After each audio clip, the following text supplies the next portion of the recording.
दुनिया में हर चीज के जन्म लेने की एक प्रोसेस होती है, लेकिन क्या आपने कभी सोचा है कि जिस दुनिया में हर चीज एक प्रक्रिया के तहत चलती है, उस दुनिया यानी पृथ्वी का जन्म किस प्रक्रिया से हुआ होगा?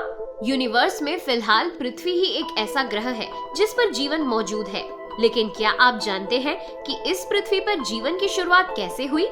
दोस्तों, ये कुछ ऐसे सवाल हैं जिनका सीधा संबंध हमारे घर यानी पृथ्वी और हमारी जिंदगी से है। ये सभी सवाल आपके मन में कभी ना कभी तो जरूर आए होंगे, इसलिए आज हम इन्हीं सवालों के जवाब लेकर आपके सामने हाजिर हैं।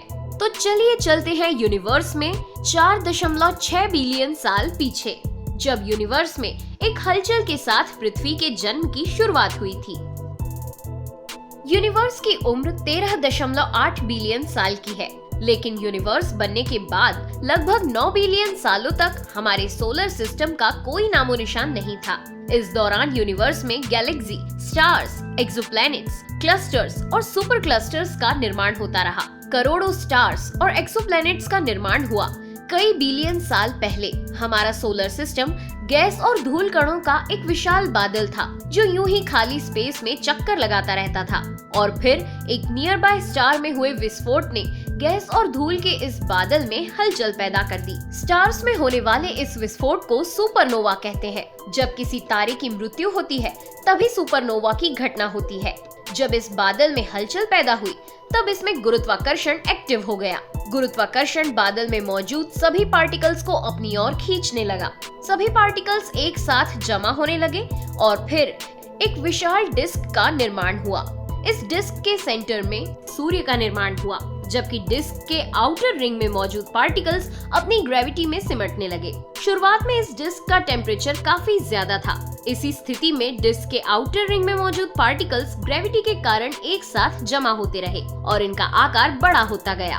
तापमान ज्यादा होने के कारण एक साथ जमा होने वाले ऑब्जेक्ट्स गैस और मॉल्टेन लिक्विड फॉर्म में ही मौजूद थे, यानी पृथ्वी और दूसरे सभी टेरेस्ट्रियल प्लैनेट की शुरुआत तरल रूप में ही हुई थी। इसमें मौजूद गैस और दूसरे पार्टिकल्स पिघले हुए रूप में ही थे। समय के साथ तापमान कम होता गया और ये ऑब्जेक्ट्स ठंडे होने लगे और फिर लगभग 4.5 बिलियन साल पहले तरल रूप में मौजूद ये ऑब्जेक्ट्स ठोस रूप में बदलने लगे और इस तरह से टेरेस्ट्रियल प्लैनेट्स यानी अर्थ, मार्स, वीनस और मर्क्यूरी का जन्म हुआ। जब पृथ्वी एक प्लैनेट के रूप में विकसित हो रही थी, तभी लगभग 4.45 बिलियन साल पहले मार्स के आकार का एक ऑब्जेक्ट पृथ्वी से टकरा गया। उस ऑब्जेक्ट का नाम था थिया। टक्कर इतनी जोरदार थी कि थिया का नामो निशान मिट गया। वहीं पृथ्वी को भी भारी नुकसान झेलना पड़ा। इस टक्कर का प्रभाव पृथ्वी के मेंटल तक था। क्रस्ट और मेंटल के लाखों टुकड़े हो गए और ये टुकड़े स्पेस में पहुंच गए। स्पेस में पहुंचने के बाद ये टुकड़े ग्रेविटी के कारण आपस में जमा होने लगे और फिर पृथ्वी और थिया के ये टुकड़े आपस में जमा होकर पृथ्वी का नेचुरल सैटेलाइट बन गए। पृथ्वी के निर्माण होने के सैकड़ों मिलियन सालों तक ये रहने के लिए सुरक्षित नहीं थी। जब पृथ्वी का निर्माण हुआ था, उस समय इनर सोलर सिस्टम में अत्यधिक संख्या में एस्टेरॉइड, मीटियोराइट्स और कॉमेट्स मौजूद थे। पृथ्वी के करीब मौजूद होने के कारण इन सभी की टक्कर पृथ्वी से होती रहती थी। इसे पृथ्वी का फर्स्ट इरा माना जाता है, जिसे हेडियन ईयन कहते हैं।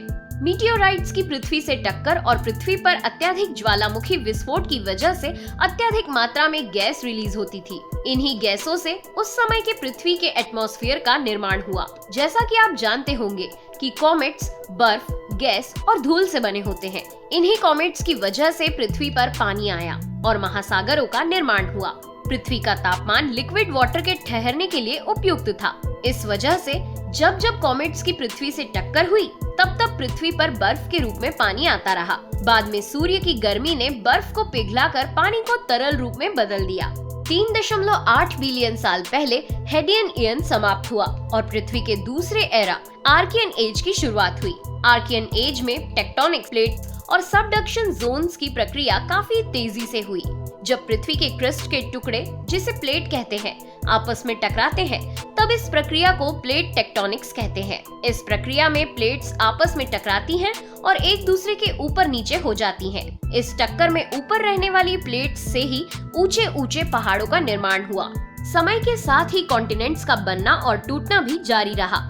लगभग 750 मिलियन साल पहले रोडिनिया नाम का एक सिंगल सुपर कॉन्टिनेंट था जो टूटकर अलग अलग कॉन्टिनेंट्स में बट गया। लेकिन लगभग 600 से 540 मिलियन साल पहले सभी कॉन्टिनेंट्स फिर से मिलकर एक सुपर कॉन्टिनेंट पनोशिया और फिर पेंजिया सुपर कॉन्टिनेंट में बदल गए। लगभग 180 मिलियन साल पहले पेंजिया सुपर कॉन्टिनेंट फिर से टूट गया और अलग अलग कॉन्टिनेंट्स में बदल गया। पृथ्वी पर जीवन की शुरुआत कैसे हुई, इससे रिलेटेड दर्जनों थ्योरीज मौजूद हैं। तो वहीं किसी थ्योरी में इस बात पर जोर दिया गया है कि पृथ्वी पर जीवन कॉमेट्स के माध्यम से आया है। इन सब से अलग जीवन की शुरुआत आरएनए के फॉर्मेशन के साथ हुई थी। शुरुआती एटमॉस्फेयर में ऑक्सीजन नहीं थी और ना ही ओजोन लेयर का निर्माण हुआ था। उस समय में एटमॉस्फेयर में नाइट्रोजन और कार्बन डाइऑक्साइड मुख्य रूप से मौजूद थी और साथ ही कम मात्रा में हाइड्रोजन और मीथेन भी थी। एस्टेरॉइड इम्पैक्ट, आकाशीय बिजली और सूर्य से निकलने वाली अल्ट्रावायलेट किरणों की एटमॉस्फेयर के साथ क्रिया होने से हाइड्रोजन साइनाइड का निर्माण हुआ। उस समय पृथ्वी पर ज्वालामुखी अत्यधिक सक्रिय था। इस वजह से पानी में आयरन की मात्रा काफी अधिक हुआ करती थी। उस समय में होने वाली बारिश के साथ हाइड्रोजन साइनाइड भी मिक्स होती थी। हाइड्रोजन साइनाइड पृथ्वी पर आने के बाद पानी में मौजूद आयरन के साथ रिएक्शन करके रिएक्टिव केमिकल तैयार करने लगी। इन्हीं रिएक्टिव केमिकल्स से आरएनए की उत्पत्ति हुई। कुछ समय बाद ऐसे आरएनए की उत्पत्ति हुई जो खुद की कॉपी तैयार कर सकते थे। आरएनए की उत्पत्ति होने के लाखों साल बाद डीएनए और प्रोटीन की उत्पत्ति हुई। डीएनए की उत्पत्ति के बाद कई चरणों में चली प्रक्रिया के बाद माइक्रोबियल लाइफ और फिर फर्स्ट सेल लाइफ की शुरुआत हुई। हालांकि आरएनए के बाद डीएनए और फिर डीएनए से सेल लाइफ की शुरुआत कैसे हुई, इसकी सटीक जानकारी किसी के पास नहीं है। हम ये तो जान गए कि पृथ्वी पर जीवन आरएनए से पनपा है, लेकिन ये आरएनए सेल लाइफ में कैसे बदला, ये समझ पाना अभी भी बाकी है। शायद अगले कुछ सालों में इस रहस्य को भी सुलझा लिया जा सकता है। तो दोस्तों, आज की ये जानकारी आपको कैसी लगी, कमेंट करके जरूर बताएं और साथ ही चैनल को सब्सक्राइब जरूर कर लें। वीडियो पसंद आया हो तो लाइक करें, दोस्तों के साथ शेयर करें। फिर मिलेंगे अगले वीडियो में नए टॉपिक के साथ। तब तक के लिए हमें दे आज्ञा। नमस्कार।